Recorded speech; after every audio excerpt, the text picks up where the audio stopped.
अल्हम्दुलिल्लाह अल्हम्दुलिल्लाहि नहमदुहु व नस्तईनुहु व नस्तगफिरुहु व नऊज़ु बिल्लाहि मिन शुरूरि अनफुसिना व मिन सय्यिआति अअमालिना मन यहदिहिल्लाहु फला मुदिल्ल लहु व मन युद्लिल फला हादिय लहु अशहदु अन ला इलाहा इल्लल्लाह वहदहु ला शरीका लहु व अशहदु अन्न मुहम्मदन अब्दुहु व रसूलुहु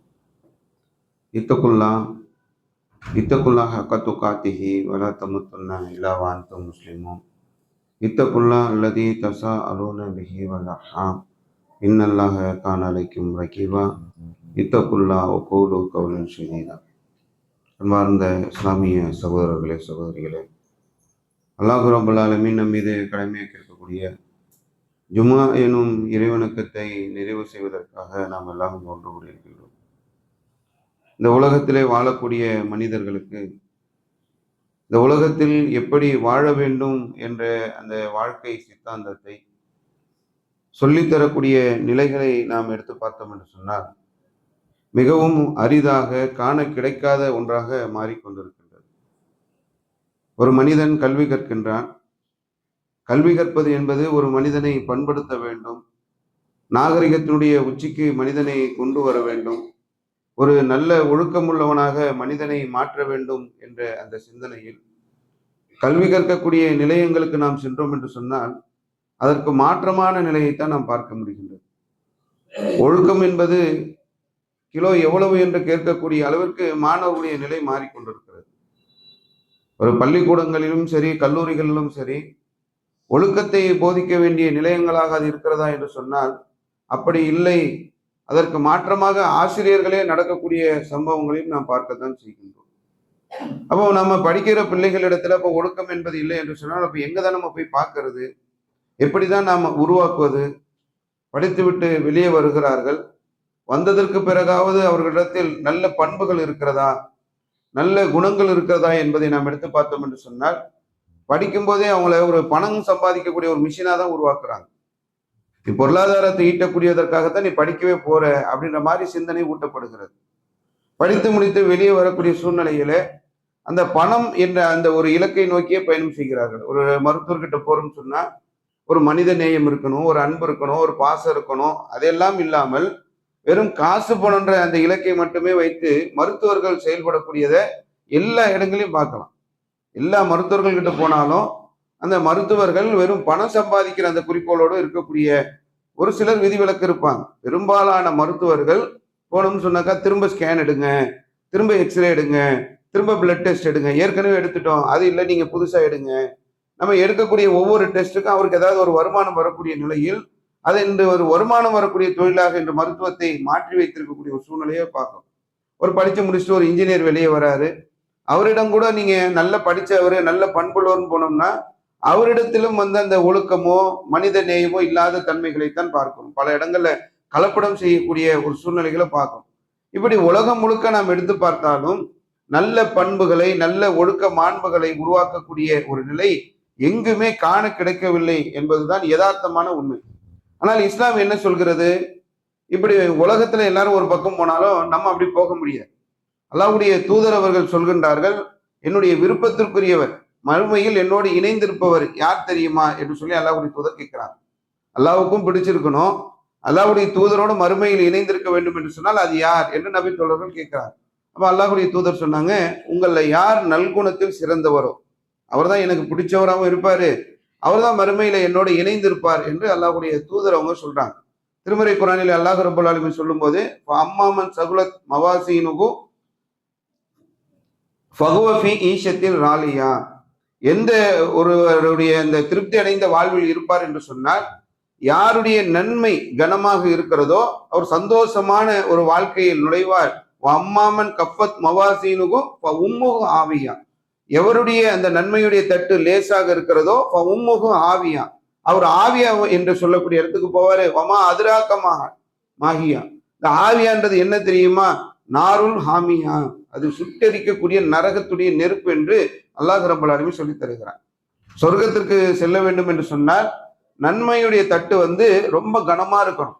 நரகத்துக்கு போக வேண்டும் என்று சொன்னார். இது யாரை பற்றி சொல்றது? நன்மை வைத்திருப்பார்கள், யாருடைய தட்டு கனமாக இருக்கிறதோ அவங்க சொர்க்கத்துக்கு போவாங்க, அந்த நன்மையுடைய தட்டு யாருக்கு லேசா இருக்கிறதோ அவங்க நரகத்திற்கு போவார்கள் என்று அல்லாஹ் ரப்பல் ஆலமீன் சொல்லி தருகிறான். அப்ப நன்மையை சேர்க்கின்ற போது கூட நம்ம தட்டு கனமாக இருக்கணும்னா அதுக்கு என்ன செய்யணும்? அல்லாஹ்வுடைய தூதர் சொன்னாங்க, மீசான் தராசு, நன்மைகளை எடை போடக்கூடிய தராசு. பாலுக்கு ஒரு அளவுகோல் வச்சிருப்போம், ஒரு பொருட்களை எடை போடுவதற்கு ஒரு அளவு வைத்திருப்போம், ஒன்று உயரத்துக்கு ஒரு அளவு வைத்திருக்கிற மாதிரி நன்மைகளை எடை போடுவதற்காக மீசான் என்று சொல்லக்கூடிய ஒரு தராசை அல்லாஹ் வைத்திருக்கிறான். அந்த மீசான் தராசிலே ரொம்ப கனமான பொருள் எது என்று அல்லாஹ்வுடைய தூதர் சொல்லும் போது நல்ல பண்புகள். உலகமே ஒரு பக்கம் போகுது, உலகமே ஒரு வழியில போகுது, நாங்களும் அந்த வழியில போறோம், நம்ம போக முடியாது. அல்லாஹ்வுடைய தூதர் சொல்றாங்க, மீசான் தராசுல கனமான பொருள் எது என்று சொன்னால் நல்ல பண்புகள், நல்ல குணங்களை நம்ம உருவாக்கணும். இல்லைங்க அது என் பிறவி குணம், நான் பிறக்கும் போதே இப்படிதான் இருந்தேன், அப்படித்தான் நான் இருப்பேன் அப்படின்னு நம்ம சொல்ல முடியாது. 5ல் வளையாதது 50ல் வளையாதுன்னு சொல்லி பழமொழி சொல்லுவாங்கல்ல, அந்த மாதிரி சொல்லிட்டு நம்ம போயிட முடியாது. இஸ்லாமிய மார்க்கம் என்ன சொல்கிறது என்று சொன்னால், நீ நாளைக்கு மறுமையில போய் உன் தட்டு கனமா இருந்தாதான் நீ சொர்க்கத்துக்கு போக முடியும். தட்டு லேசா இருந்துச்சு, வெயிட் இல்லாம இருந்துச்சுன்னா அது நரகத்துக்கு கொண்டு போயிடும். அப்ப வெயிட்டான தட்டாக அது இருக்க வேண்டும் என்று சொன்னால் அதுல நீ செய்ய வேண்டியது என்ன என்று சொன்னால் நல்ல பண்புகளை நமக்கு நம்மளே உருவாக்கி கொள்ள வேண்டும். பொய் பேசாம இருக்கிறது, புறம் பேசாம இருக்கிறது, அவதூறு பேசாம இருக்கிறது, என்னென்னலாம் தீய பண்புகள் என்று மார்க்கம் சொல்கிறது அதையெல்லாம் தூக்கி ஓரம் போட்டுடணும். அந்த பண்புகளின் பக்கம் அந்த நிலை இருந்தது என்று சொன்னால் அதை மாற்றுவதற்கான ஒரு நிலைகளை நம்ம செய்ய வேண்டும். அல்லாஹ்வுடைய தூதர் சொல்றாங்க, உங்களில் ஈமானில் முழுமை பெற்றவர் யார் தெரியுமா? நம்பிக்கை வச்சிருக்கிறோம், அல்லாஹ்வை நம்புறோம், மறுமையை நம்புறோம், வானவர்களை நம்புறோம், வேதங்களை நம்புறோம், இதைத்தானே முழுமைப்பட்டதுன்னு சொல்லணும். அல்லாஹ்வுடைய தூதர் சொல்றாங்க, யார் உங்களிடத்தில் நற்குணத்தில் இருக்கிறீர்களோ அவர்கள் தான் ஈமானில் முழுமை பெற்றவர். நான் முஸ்லீம்னு சொன்னா நான் சொர்க்கத்தை நம்புறேன், நான் மறுமையை நம்புறேன், நான் அல்லாஹ்வை நம்புறேன், நான் முஸ்லீம் ஆயிடுவேன்னு சொன்னா முழுமையான ஈமான் கிடையாது. ஒருவருக்கு முழுமையான ஈமான் வர வேண்டும் என்று சொன்னால் அல்லாஹ்வுடைய தூதர் சொல்றாங்க, நற்குணம் இருக்கணும். நல்ல குணம் இல்லை என்று சொன்னால் உங்ககிட்ட ஈமான் முழுமை அடையவில்லை என்று அல்லாஹ்வுடைய தூதர் சொல்கிறார். அப்போ இந்த நிலைகளை உருவாக்குவதற்கு நம்ம முயற்சி செய்யணும். இஸ்லாம் எப்படி இந்த இந்தியாவில் பரவுதுன்னு அந்த வரலாறு நம்ம எடுத்து பார்த்தோம் என்று சொன்னால், அரேபியர்கள் இந்த தேசத்துக்கு வியாபாரத்துக்காக வராங்க. வரவங்களுக்கு தமிழ் தெரியாது, மலையாளம் தெரியாது, கன்னடம் தெரியாது, தெலுங்கு தெரியாது, இன்னும் பிற எந்த மொழிகள் இந்திய மொழிகள் தெரியாது. வந்தவங்க அரேபியர்கள். ஆனால் அவர்களை பார்த்து இஸ்லாமிய மார்க்கம் இந்த இந்தியாவில் பரவியது என்று சொன்னால் அவங்க கிட்ட என்ன இருந்தது? அவங்க கிட்ட இருந்த அந்த ஒழுக்கம், அவங்க கிட்ட இருந்த அந்த நேர்மை, அவங்க கிட்ட இருந்த அந்த சகோதரத்துவம், அவங்க கிட்ட இருந்த அந்த கொள்கை, இதை பார்த்து இந்தியாவில் இருந்த மக்கள் எல்லாம் இஸ்லாமிய மார்க்கத்திற்கு மாறுகிறார்கள். நல்ல நேர்மையான வியாபாரம் செய்யக்கூடியவர்களாக அல்லாஹ்வுடைய தூதர் அந்த மக்களை உருவாக்கினார்கள். அதை பார்த்து அப்படி நடந்தவர்களை பார்த்து இஸ்லாம் இந்தியாவில் பரவுச்சுன்றது நம்ம வரலாறுல படிக்கிறோம். அப்ப இன்னைக்கு என்ன நிலைமை? இன்றைய முஸ்லீமுடைய வியாபார நிலைமை என்ன? நீங்க மார்க்கெட்ல போய் கேட்டீங்கன்னு சொன்னா, முஸ்லீம் 2ஆம் நம்பர் வியாபாரமா அது முஸ்லீம் பண்ணுவாங்க, இந்த மாதிரி திருட்டு சரக்கா அது முஸ்லீம்கள் கிட்ட கிடைக்கும், இந்த மாதிரியான ஒரு இதுவா நீங்க அங்க போங்க, இப்படி சொல்லக்கூடிய நிலைகளை நம்ம மார்க்கெட்ல பார்க்கணும். முஸ்லீம்கள் இருக்கக்கூடிய அந்த இடங்கள்ல நான் முஸ்லீம்கள் இருக்கிற இடத்துல இந்த 2ஆம் நம்பர்னாக்கா அவங்க கிட்ட போங்க, இந்த விஷயம்னா அவங்க கிட்ட போங்க, டூப்ளிகேட் வேணா அவங்க கிட்ட போங்க என்று முஸ்லீம்களை ஒரு அந்த வியாபார நிலையில் மோசடி செய்யக்கூடியவர்களாகத்தான் இன்று அறிமுகப்படுத்தக்கூடிய ஒரு நிலை இருக்குது. சில இடங்கள்ல நம்ம முஸ்லீம்களுக்கு ரெக்கமெண்ட் பண்ண போனோம்னா நீங்க அவருக்கு பண்ணாதீங்க அப்படின்றாங்க. இல்லைங்க நம்ம தாங்க கொஞ்சம் பார்த்து செய்யுங்க, அவர் நம்பிக்கை மோசடி செய்யக்கூடியவர், அவரு பேண மாட்டாரு, அவர்கிட்ட வார்த்தை ஒழுக்கம் கிடையாது, வார்த்தை சுத்தம் கிடையாது, வாக்குறுதியை பேண மாட்டார் என்று சொல்லக்கூடிய அளவிற்கு முஸ்லிம்களுடைய நிலை போயிருக்கு. இப்போ ஒரு காலம் இருந்தது, முஸ்லிம்களை பார்த்து அவருடைய நேர்மையை பார்த்து அவருடைய ஒழுக்கத்தை பார்த்து இந்த கொள்கைக்கு மக்கள் சாறை சாறையாக வந்தார்கள்.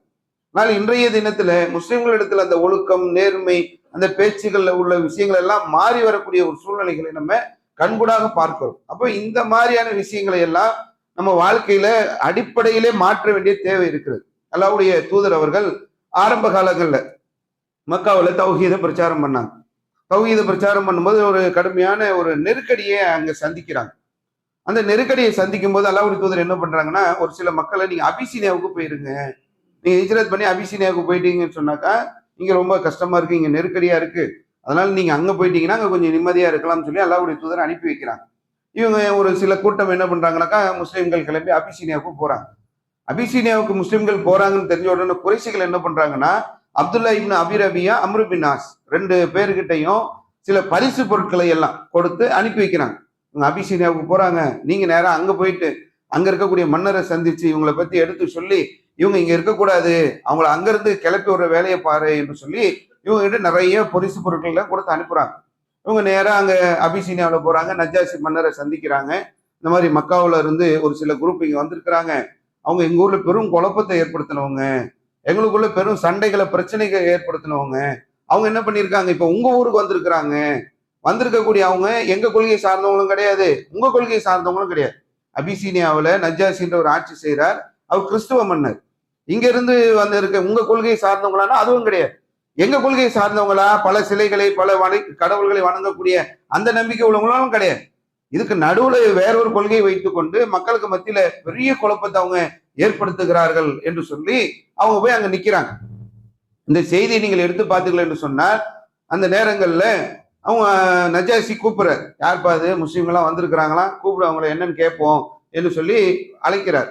அப்போ ஜாபிர் அலி அல்லாஹ் என்ன பண்றாங்கன்னா, சரி நம்ம போவோம், அல்லாஹ்வுடைய தூதர் நமக்கு என்ன சொன்னாங்களோ அதை போய் நம்ம அங்க சொல்லிடுவோம் அப்படின்னு சொல்லி போறாங்க. கொஞ்சம் அந்த சிந்தனையை யோசிச்சு பாருங்க. மக்காவுல அடிச்சவன் யாருன்னா அல்லாஹ் தெரிஞ்சவன். அல்லாஹ் உனக்கு ஏதாவது கஷ்டம்னாக்கா, உனக்கு நெருக்கடினா காப்பாத்துறது யாரு? அல்லாஹ். வானத்துல இருந்து மழையை தர்றது யாரு? அல்லாஹ். உனக்கு உணவளிக்கிறது யாரு? அல்லாஹ். இதெல்லாம் ஏத்துக்கிட்டு அல்லாஹ்வுக்கு ஷிர்க் வைக்க கூடாது என்று சொல்றதுக்கு தான் அவன் எதிர்த்தான். அங்க இருந்து இப்ப ஹிஜ்ரத் பண்ணி இவங்க நஜ்ஜாசி மன்னர் இருக்கக்கூடிய இடத்துக்கு வந்துட்டாங்க. அபிசீனியாவில் உள்ள நஜ்ஜாசிக்கு அல்லாஹ்வை பத்தி தெரியாது. அவர் ஒரு கிறிஸ்துவர், இயேசுவை கடவுளாக வணங்கி கொண்டிருந்தவர். அவரிடத்துல வந்து ஜாபிர் வந்து என்ன பண்றாங்கன்னா, நம்ம போய் சொல்லுவோம், அல்லாஹ்வுடைய தூதர் எது சொன்னாங்களோ சொல்ல போறோம் அப்படின்னு சொல்லி நேரா வராங்க. அப்ப வந்து சொல்வதற்காக அவங்க போறாங்க. அந்த ஹதீஸை நீங்கள் எடுத்து பார்த்தீர்கள் என்று சொன்னால், ஐயுகல் மலிக், மன்னர் அவர்களே, எங்களை பத்தி யாருன்னு கேட்கிறீங்களா? குல்னா கௌமன் அகலல் ஜாகிலியா, நாங்கள் ஜாகிலியா என்று சொல்லக்கூடிய அறியாமை காலத்திலே மூழ்கி கிடந்தவர்கள். நக்புதுல் அஸ்னாம், சிலைகளை வழிபட்டு வாழ்ந்து கொண்டிருந்தோம். நக்குலுல் மைத்தா, இறந்து போன உயிரினங்களை உண்டு வாழ்ந்து கொண்டிருந்தோம். நக்தில் ஃபவாகிஸ், மானக்கேடான காரியங்களில் நாங்கள் ஈடுபட்டு கொண்டிருந்தோம். நக்தவுல் அர்காம், வெட்க உணர்வுகள் இல்லாமல் வாழ்ந்து கொண்டிருந்தோம். நுசிவுல் ஜிவார், அண்டை வீட்டுக்காரர்களுக்கு நாங்கள் துன்பம் இழைத்துக் கொண்டிருந்தோம். கூழுல் கவ்வியும் மிம்மல்லை, எங்களில் பலமானவர்கள் பலகீனமானவர்களை அடித்து துன்புறுத்தி கொண்டிருந்தோம். குன்னாலா தாலிக், நாங்க யாருன்னு கேட்கிறீங்களா? எங்களை பத்தி தெரியணுமா உங்களுக்கு? நாங்க சிலைகளை வழிபட்டு வாழ்ந்து கொண்டிருந்தவங்க, இறந்த உயிர்களை சாப்பிட்டு வாழ்ந்து கொண்டிருந்தவங்க, பக்கத்து வீட்டுக்காரங்களுக்கு துன்பம் கொடுத்தவங்க, பலகீனமான அந்த மக்களை அடித்து துன்புறுத்தி வாழக்கூடிய அளவுக்கு நாங்கள் வாழ்ந்து கொண்டிருந்தோம். குன்னா அலாதாலி, எங்களுடைய ஒட்டுமொத்த வாழ்க்கை கேடுகட்ட வாழ்க்கையாக இருந்தது. அவர் வந்து நஜாசி கிட்ட சொல்றாரு, நீங்க யாருப்பா, ஏன்பா மக்கால இருந்து இங்க வந்திருக்கிறீங்கன்னு சொன்னா, அவர் வந்து தங்களுடைய அந்த வரலாறை வாழ்க்கையை அங்க வந்து எடுத்து சொல்கிறார். நாங்க வந்து ஒரு மோசமான ஒரு கேடுகட்ட ஜாகிலியா என்று சொல்லக்கூடிய அறியாமை காலத்துல வாழ்ந்த மக்கள், ஒரு கேடுகட்ட வாழ்க்கையை நாங்கள் வாழ்ந்து கொண்டிருந்தோம். அத்தாப ஹசல்லாஹு இலைனா ரசூலன் மின்னா, எங்களிடத்தில் ஒரு இறை தூதர் ஒருவர் வந்தார். நகரிபு நசபகு, அவருடைய பாரம்பரியத்தை நாங்கள் அறிந்து வைத்திருந்தோம். சித்துககு, அவர் உண்மை பேசக்கூடியவராக இருந்தார். அமானத்தகு, அவர் அமானிதங்களை பேணக்கூடியவராக இருந்தார். அபாபகு, சுயமரியாதையோடு வாழக்கூடியவராக இருந்தார். நாங்க ஒரு இடத்துல ஒரு அநியாயமா அக்கிரமமா வாழ்ந்துட்டு இருந்தோம். எங்களுக்கு ஒரு ஜாகிலியத் என்று சொல்லக்கூடிய அறியாமை காலத்துல நாங்க இருக்கும்போது ஒரு தூதர் எங்க கிட்ட வர்றாரு. அவர் உண்மையை பேசுறாரு, அமானிதங்களை பேணக்கூடியவராக இருக்கிறாரு, சுயமரியாதையோடு வாழ வேண்டிய அந்த சித்தாந்தத்துக்குரியவராக அவர் இருக்கிறார். ஆனா இலகி வகுதவும் நகம்பது, அவர் எங்க கிட்ட சொன்னாரு, அல்லாஹ் மட்டும் நீங்க வணங்குங்க, அல்லாஹை தவிர்த்து வேறு யாரையும் நீங்கள் வணங்காதீர்கள். குன்னா நகும்போது நகனு ஆபாவுனா மின்துணிகி மினிஜாரா, உங்களுடைய முன்னோர்கள் சொல்லக்கூடிய கடவுள்களை நீங்கள் வணங்காதீர்கள் என்று அவர் எங்களுக்கு சொன்னார்.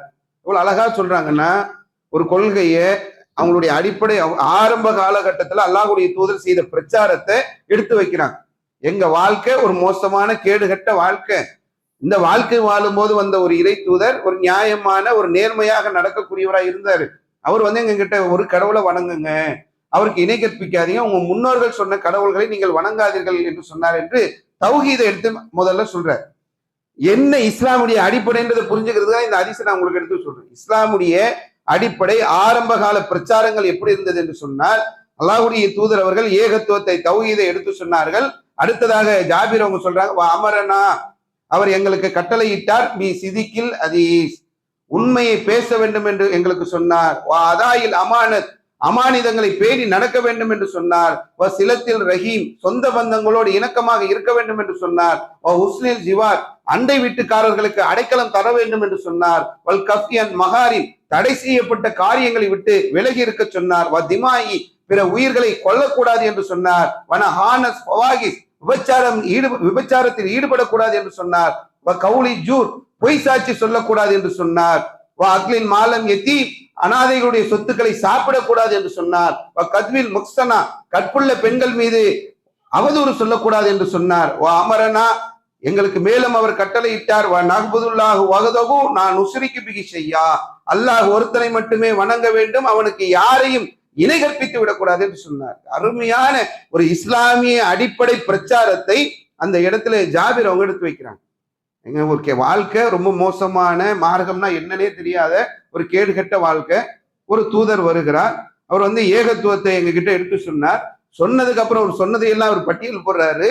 அவர் எங்களை பொய் பேசக்கூடாதுன்னு சொன்னாரு, உண்மையை மட்டும்தான் பேசணும்னு சொன்னாரு, எங்களை அமானிதங்களை பேணி நடக்க சொன்னாரு, சொந்த பந்தங்களோடு இணக்கமா இருக்க சொன்னாரு, அண்டை வீட்டுக்காரர்களுக்கு அடக்கலம் தர சொன்னாரு, தடை செய்யப்பட்ட காரியங்களை விட்டு விலக சொன்னாரு, பிற உயிர்களை கொல்லக்கூடாது என்று சொன்னார், விபச்சாரம் செய்யக்கூடாது என்று சொன்னார், பொய் சாட்சி சொல்லக்கூடாது என்று சொன்னார், அனாதைகளுடைய சொத்துக்களை சாப்பிடக்கூடாது என்று சொன்னார், கற்புள்ள பெண்கள் மீது அவதூறு சொல்லக்கூடாது என்று சொன்னார். அப்படியே எல்லாமே பண்புகளை தான் பட்டியல் போடுறாங்க. எந்த பண்புகளை இஸ்லாம் நம்மிடத்தில் எதிர்பார்க்கிறதோ அதை அழகா பட்டியல் போடுறாங்க. ஆனா இதை நம்ம மக்கள் கிட்ட போய் சொல்லும் போது எப்படி வந்துருதுன்னா, என்னங்க பொய் பேசாம எப்படிங்க வாழ முடியும், வட்டி வாங்காம எப்படிங்க வாழ முடியும், இன்னைக்கு உலகத்துல இன்னைக்கு உலகம் போற போக்கு என்ன, இன்னைக்கு இருக்கக்கூடிய வியாபார காம்படிஷன் என்ன மாதிரியான போட்டியான உலகத்துல இருக்கிறோம். நம்மள தானியங்கள் வித்த காலத்திலேயே இருக்கிறோம். இன்னைக்கு எலக்ட்ரிக்கல் எலக்ட்ரானிக்ஸ் யுகமே மாறிடுச்சு. இப்ப போய் பொய் பேசாம எப்படி வாழ முடியும்னு நம்ம பேசிட்டு இருக்கிறோம். இஸ்லாம் என்ன சொல்கிறது என்று சொன்னால், மனித குலத்துல அறியாமையில் வாழ்ந்த ஐயாமு ஜாகிலியாவில மூழ்கி கிடந்த மக்கள், அவர்களிடத்துல எப்படி இந்த பிரச்சாரம் போய் சென்றது என்று சொன்னால், அல்லாஹ் ஒருவன் தான், அவனுக்கு யாரையும் இணைகற்பித்து விடக்கூடாது, உங்கள் முன்னோர்கள் சொன்ன கடவுள்களை நீங்கள் வணங்கி விடக்கூடாது என்று அடுத்ததாக அந்த பட்டியலை நாம் எடுத்து பார்க்கின்ற போது இதையெல்லாம் சொல்லிவிட்டு அல்லாஹ் மட்டும் வணங்குங்க, அவனுக்கு இணை கற்பிக்காதீர்கள் என்று சொல்லிவிட்டு அடுத்தது சொல்கின்றார்கள் ஜாபிர் அவங்க, அமரனா, அவர் இன்னும் எங்களுக்கு கட்டளையிட்டார், பி சலாத்தி வ ஜகாத்தி வ சியாமி, தொழுகையை நிறைவேற்றுங்கள், ஜக்காத்து கொடுங்க, நோன்பு வைங்க, எல்லா நற்பண்புகளை எல்லாம் அடிக்கிட்டார். அதுக்கப்புறம் அவரு சொல்றாரு, தொழுகையை தொலை சொன்னாங்க, ஜக்காத்து கொடுக்க சொன்னாங்க, எங்களை நோன்பு வைக்க சொன்னாங்க. வணக்க வழிபாடுகளை பின்னாடி கொண்டு வருது மார்க்கம். முதல்ல ஒரு மனிதன் ஈமானில் முழுமை பெற்றவர் யார் என்று சொன்னால் நல்ல குணம் இருக்கணும். நல்ல குணம் இருந்தால்தான் அவர் ஈமானில் முழுமை பெற்றவர். நான் பேசிக்கலாம், நான் முஸ்லீம், நான் அல்லாஹ்வை நம்புறேன், நான் மறுமையை நம்புறேன், அதெல்லாம் ஓகே. என்கிட்ட பண்பு எப்படி இருக்கு, என் பண்புகள் மாறி இருக்கிறதா, என் சிந்தனைகள், என்னுடைய ஒழுக்க வாழ்க்கையில என்ன மாற்றங்களை நான் கொண்டு வந்திருக்கிறேன் என்பது ஒரு முஸ்லீம் கவனிக்க வேண்டிய ஒரு முக்கியமான விஷயம் என்பதை நம்ம பார்க்கணும். இதெல்லாம் சொன்னதுக்கு அப்புறமும் இந்த 2 குறைசிகள் விடலை. அல்லாஹ்வுடைய தூதர் அந்த பிரச்சாரம் பண்ணதுல இவங்க நல்ல பண்பட்டு இருக்கக்கூடிய சூழ்நிலையில இவங்க எப்படியாவது இங்க இருந்து வெளியேற்றணும், என்ன செய்யலாம் என்று சொல்லி உடனே அங்க இருந்த நஜாசி கிட்ட சொல்றாங்க, உங்க கடவுளை பத்தி கேளுங்க. இவங்க என்னவோ அவங்கள பத்தி சொல்லிட்டு இருக்கிறாங்க, அவங்களுக்கு முகமது சொன்னதுன்றதெல்லாம் சொல்றாங்க, நீங்க உங்க கடவுளை பத்தி கேளுங்க, எங்க கடவுள்களை எல்லாம் எப்படி இவங்க பேசுறாங்க, உங்க கடவுளை பத்தி கேளுங்கன்னு உடனே ஜாபீர் அவங்க கிட்ட நஜாசி கேட்கிறாரு. என்ன பண்ண உடனே 19வது அத்தியாயம் மரியம் அந்த சூறாவை அப்படியே ஜாபீர் அவங்க ஓதுறாங்க. ஓதுகின்றதை கேட்கின்ற போது நஜாசி அவர் கண்ணீர் சிந்தினார் என்பதை ஹதீஸ்ல பார்க்கணும். ஒரு மன்னராக இருக்கக்கூடியவர், அவங்க கடவுளாக நம்பக்கூடிய இயேசுவை பற்றி, மேரியை பற்றி, அந்த மரியம் என்ற சொல்லக்கூடிய அந்த அத்தியாயத்தில் அல்லாஹ் ரப்பல் ஆலமீன் இயேசு என்று சொல்லக்கூடிய அவங்க நம்பிக்கையின் அடிப்படையில் உள்ள ஈசா அலைஹிஸ்ஸலாம் அவர்கள் ஒரு தூய்மையான முறையில் பிறந்தவர்கள், மரியம் அவர்கள் தூய்மையானவர்கள் என்பதை எல்லாம் அல்லாஹ் ரப்பல் ஆலமீன் அந்த வசனங்களில் சொல்லித்தரக்கூடியதை அவர் ஓதுகின்ற போது நஜ்ஜாசி கண்ணீர் விட்டு அழுதார் என்பதை நம்ம ஹதீஸ்ல பார்க்கிறோம். அப்போ இந்த விஷயங்களை எல்லாம் நம்ம பார்க்கின்ற போது மார்க்கம் என்று சொன்னால் அதில் நம்ம கவனிக்க வேண்டிய ஒரு முக்கியமான அடிப்படையான விஷயம், நம்ம கிட்ட நல்ல பண்பு இருக்கணும். இதை நம்ம மார்க்கத்துல நிறைய இடங்களை நம்ம பார்க்கணும். அல்லாஹ்வுடைய தூதர் அவங்க சொன்னது மாதிரியே வாழ்ந்தவங்க. சும்மா ஏதோ சொல்லிட்டு நீங்கெல்லாம் அப்படி வாழுங்க, இந்த உலகத்துல வாழவே முடியாத வாழ்க்கையை சொல்லிட்டு அப்படி போயிடல. அல்லாஹ்வுடைய தூதர் அவங்க சொகுசு வாழ்க்கை வாழலாம்ன்ற சூழ்நிலை இருக்கும்போது கூட, எல்லாம் பெரும் பெரும் மன்னர்கள் எல்லாம் சொகுசாக வாழ்வது உலகத்தில் நடக்கும்போது கூட எளிமையான வாழ்க்கையை அவங்க தேர்ந்தெடுத்து கொண்டார்கள். நீங்க உலகத்துல எப்படி வாழ முடியும் அப்படின்னு கேள்வி கேட்டக்கூடாது. இல்ல, அங்க பாருங்க கிஸ்ரா எப்படி இருக்கிறார், இங்க பாருங்க ரோமபுரி மன்னர் எப்படி இருக்கிறார், அங்க பாருங்க பாரசீக மன்னர் எப்படி இருக்கிறார் என்று சொல்கின்ற போது அவன் எல்லாம் உலகத்துக்குள்ளவன், எனக்கு மறுமை இருக்கிறது, நான் ஒரு பயணி, நான் ஒரு பிரயாணி, நான் இந்த உலக வாழ்க்கை என்பது நான் மறுமை இலக்கு வைத்து செய்யக்கூடிய ஒரு பயணம் என்பதை அல்லாஹ்வுடைய தூதர் அவர்கள் வாழ்ந்து காட்டியிருக்கிறார். அற்புதமான அருமையான வாழ்க்கையை நம் முன்னால் வைத்து விட்டு சென்றிருக்கிறார். நம்மளாம் மறுக்கலாம் முடியாது, இப்படி எல்லாம் வாழ முடியுமா என்று கேட்க முடியாத அளவுக்கு அற்புதமான வாழ்க்கை, உலகத்தையே பிரட்டி போட்டு ஒரு புரட்சிக்கு சொந்தக்காரராக அல்லாஹ்வுடைய தூதர் வாழ்ந்து காட்டி இருக்கிறாங்க. இன்று வரைக்கும் உலகம் போற்றக்கூடிய ஒரு உத்தம தலைவராக அல்லாஹ்வுடைய தூதர் வாழ்ந்து இருக்கிறாங்க. நீங்க அல்லாஹ்வுடைய தூதருடைய வாழ்க்கை எடுத்து பாத்தீங்கன்னா, ஒரு நேரத்துல ஒரு கைதியை ஒருத்தரை கொண்டு வராங்க. அல்லாஹ்வுடைய தூதர் காலத்துல சுமாமா என்று சொல்லக்கூடிய ஒருவர், பக்கத்து நாட்டு மன்னர் யமமா என்று சொல்லக்கூடிய ஒரு தேசத்தை ஆட்சி செய்து கொண்டிருந்தவர். அவர் கொண்டு வந்து பள்ளிவாசல்ல கட்டி வச்சிருக்கிறாங்க. அப்ப அல்லாஹ்வுடைய தூதர் போய் பாக்குறாங்க, என்னமா சுமாமா, என்ன விஷயம் அப்படின்னு. உடனே அவர் பார்த்துட்டு சொல்றாரு, நீங்க என்ன பழி தீக்கினா பழி தீக்கலாம், அதுக்கு தகுதியான ஆள் நானு. ஏன்னா அல்லாஹ்வுடைய தூதரோட இருந்த அந்த சகாபாக்கள்லாம் போகும்போது அடிக்கிறது, உதைக்கிறது, அவங்கள கொலை செய்யறது, இவ்வளவு ரொம்ப வரம்பு மீறி இருந்தவர் சுமாமா. அவர் சொல்றாரு, நீங்க என்ன பழி தீக்கணும், நியாயமான ஆள் தான் நான், நீங்க என்ன பழி தீக்கலாம், என்ன மன்னிச்சு விட்டுட்டீங்கன்னா உங்களுக்கு நான் நன்றி கடன் பட்டிருக்கிறேன் அப்படின்னு சொல்லி சொல்றாரு.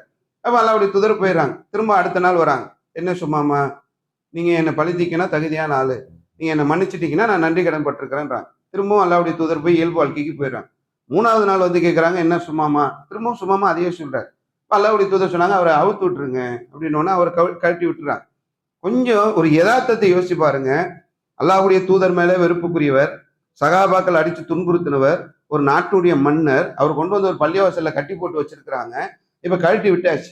என்ன என்ன பண்ணணும் அந்த மனிதரு, இன்னும் என்ன கட்டி வச்சிருக்கிறீங்களா, எவ்வளவு பெரிய ஆள் நானு, என்னென்னவோ ஒரு அடிமை, கொத்தடிமை மாதிரி வச்சிருந்தீங்க பள்ளிவாசல்ல, நீங்க வாய்ப்பு அந்த பக்கம் வரமாட்டீங்களா, வாங்க பார்த்துக்கலாம் என்று சொல்லி தானே. ஒரு இப்போ நம்ம எத்தனையோ நாடுகள்ல நடக்குதுல பிரச்சனை, இஸ்ரேலை பார்க்குறோம், அமெரிக்காவை பார்க்குறோம், ஈரானை பார்க்குறோம். ஒரு நாட்டுடைய மன்னருக்கு ஒரு விஷயம்னாக்கா விட்டு தர மாட்டோம் என்று இன்று நிற்கக்கூடிய ஒரு சூழ்நிலையில பார்க்கும். சும்மாமா இந்த பாதிப்பை சந்திச்சிருக்கிறார். அவுத்து விட சொல்லிட்டாங்க, அல்லாஹ்வுடைய தூதர் அவுத்து விட்டாச்சு. அவர் கிளம்பிட்டார். போனவர் நாட்டுக்கு போயிருக்கணும். அவர் என்ன பண்றாருன்னா, பக்கத்துல இருக்கக்கூடிய ஒரு பேர்ச்சன் தோட்டத்துக்கு போயிட்டு குளிச்சுட்டு திரும்பவும் பள்ளிவாசலுக்கே வர்றாரு. வந்து அல்லாஹ்வுடைய தூதரிடத்தில் சொல்கின்றார், இந்த உலகத்திலேயே எனக்கு வெறுப்புக்குரிய ஒரு ஊர் இருந்தது என்று சொன்னால் இது நீங்க இருக்கக்கூடிய இந்த மதீனா தான். எனக்கு இந்த உலகத்திலேயே ஒரு வெறுப்புக்குரிய கொள்கை இருந்தது என்று சொன்னால் நீங்க போதனை பண்ணக்கூடிய, நீங்க பிரச்சாரம் பண்ணக்கூடிய இந்த இஸ்லாம் தான். இந்த உலகத்திலேயே எனக்கு வெறுப்புக்குரிய ஒரு மனிதர் இருந்தார் என்று சொன்னால் அது நீங்க தான். அவ்வளவு வெறுப்பு, அவ்வளவு குரோதம், அவ்வளவு வஞ்சகத்தை வைத்துக் கொண்டுதான் நான் இருந்தேன். என்னை கொண்டு வந்தீங்க, கட்டி வச்சுட்டீங்க. ஆனால் இன்றைய தினம் இந்த உலகத்திலே எனக்கு பிடித்த ஒரு கொள்கை இருக்கிறது என்று சொன்னால் அது இஸ்லாம் தான். இந்த உலகத்திலே எனக்கு பிடித்த ஒரு மனிதர் இருக்கிறார் என்று சொன்னால் முகம்மது ஆகிய நீங்கள் தான் என்று சொல்கிறார்.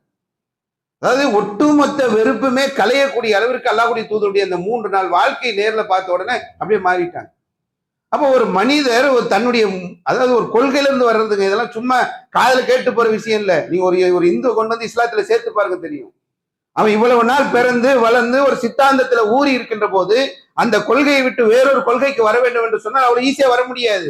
எங்க வாப்பா நிலைமை என்ன, எங்க அம்மா நிலைமை என்ன, தம்பி நிலைமை என்ன, என் பொண்டாட்டி என்ன, பிள்ளை என்ன, இப்படியே பேசிட்டு இருப்பாங்க. ஒரு மன்னர், ஒரு பகுதியை ஆட்சி செய்யக்கூடிய ஒருத்தர், அதுவும் இவ்வளவு நாள் இஸ்லாத்தின் மேல ஒரு வெறுப்புல இருந்தவர் அப்படியே மாறி நிக்கிறாரு. நான் வந்து இவ்வளவு நாள் உங்க மேல வெறுப்புல இருந்தேன், இன்றைய தினம் இந்த உலகத்திலேயே நான் நேசிக்கக்கூடிய ஒரு மனிதர் இருக்கிறார் என்று சொன்னால் முகம்மது ஆகிய நீங்க தான். நான் நேசிக்கக்கூடிய ஒரு ஊர் இருக்குதுன்னா மதீனா தான் என்று சொல்லி தன்னை முஸ்லீமாக மாற்றிக்கொள்கிறார். அப்ப இந்த பண்பை நம்ம முதல்ல விளங்கணும். இஸ்லாம் என்ன சொல்கிறது என்று சொன்னால், நம்ம கிட்ட உலகத்துல வேற மாதிரி பேசுவான். உலக நடப்பு என்னன்னா, அல்லாஹ்வுடைய தூதரை வெளியில எல்லாம் வேற மாதிரி பேசுனாங்க. இதுல நேர்ல வந்து பார்க்கணும்னா அவங்களுக்கே ஆச்சு. ஒரு சபையில வந்தாங்கன்னாக்கா ஐயுக்கும் முகமது, உங்கள யார் முகமதுன்னு கேட்பாங்க. இன்னும் யாரையாவது ஒரு சாதாரண கவுன்சிலர் சொல்லிட முடியுமா? அவர் வரும்போதே ஸ்கார்பியோ கார்ல வருவாரு, இனோவா கார்ல வருவாரு. அவர் வரும்போதே ஒரு வித்தியாசமா தெரியும். இவர் வராருன்னாக்கா இவர் வந்து கவுன்சிலருடைய வீட்டுக்காரன்ற அளவுக்காவது தெரியும். அந்த அளவுக்கு ஒரு சின்ன கவுன்சிலர் கூட ஒரு பந்தாவா இருக்கிறாங்கன்னா, ஒரு எம்எல்ஏ எப்படி இருப்பார், ஒரு எம்பி எப்படி இருப்பார், ஒரு சிஎம் எப்படி வராரு, ஒரு பிஎம் எப்படி வராரு, ஒரு நாட்டுடைய அதிபருடைய நிலைமை இன்னைக்கு எப்படி இருக்கிறது. அல்லாஹ்வுடைய தூதர் அவர்கள் சாதாரணமாக இருந்தாங்க. ஒரு சபையில வந்தா அல்லாஹ்வுடைய தூதருக்கும் மற்றவங்களுக்கும் வித்தியாசம் தெரியாது. ஐயுக்கும் முகமது, உங்களை யார் முகமது என்று கேட்கக்கூடிய அளவுக்கு அல்லாஹ்வுடைய தூதருடைய வாழ்க்கை இருந்ததை நம்ம பார்க்கணும். அப்ப இந்த மாதிரியான விஷயங்களை எல்லாம் நம்ம விளங்கி நம்ம அல்லாஹ்வுடைய தூதருடைய அந்த முன்மாதிரியை எடுத்து நம்ம வாழ்க்கையில உள்ள பண்புகளை மாற்றணும். நம்ம கிட்ட தவறான எண்ணங்கள் இருக்கிறதா, தவறான சிந்தனைகள் இருக்கா, அதெல்லாம் தூக்கி ஓரம் போட்டுணும். இல்ல நான் எப்பவுமே இப்படித்தான், விஷயமே இப்படிதான், நான் இதுல நாள் வியாபாரம் பண்ணுவேன். எவ்வளவு நாள் வியாபாரம் பண்ணி எவ்வளவு நாள் இருக்க போறோம்? ஒரு 50 வருஷம் தருவோமா உலகத்துல? ஒரு 70-80 வருஷம் இருப்போமா? 100 வருஷம் இருப்போமா? உலகத்துல அதிகமா நீங்க ஜப்பானியர்கள் 120 வயசு வரையும் வாழ்ந்துட்டு இருக்கான். 120 வருஷம் இருப்போமா? இதற்கு அப்புறம் ஒரு வாழ்க்கை இருக்கு. அந்த வாழ்க்கைக்கு நம்ம தயார் பண்ணணுமா இல்லையா? பொய் பேசி சம்பாதிக்கக்கூடியது ஏதாவது பயன் தருமா? மீசான் தராசுல அதை எடுத்துட்டு போய் வைத்தா நம்மள அது சொர்க்கத்துக்கு கொண்டு போயிருமா? நரகத்துக்கு தான் கொண்டு போகும். வட்டி வாங்கிதான் நீ வாழ முடியும் என்று சொன்னா மீசான் தராசுல அதை வைத்து காப்பாத்திட முடியுமா? நான் கோபக்காரன், பிறவியில எனக்கு கோபம் வரும், அதை கொண்டு போய் அதுல வைத்தால் அது நம்மளை காப்பாத்திடுமா? எனக்கு ஒரு மாதிரியான அருவருப்பான சிந்தனைகள் இருக்கிறது, ஆபாசமான சிந்தனைகள் இருக்கிறது, அசிங்கமான சிந்தனைகள் இருக்கிறது, அந்த மாதிரியான பழக்க வழக்கங்கள் இருக்குன்னு அதெல்லாம் கொண்டு போய் வைத்தால் அது நம்மளை சொர்க்கத்துக்கு கொண்டு போயிருமா?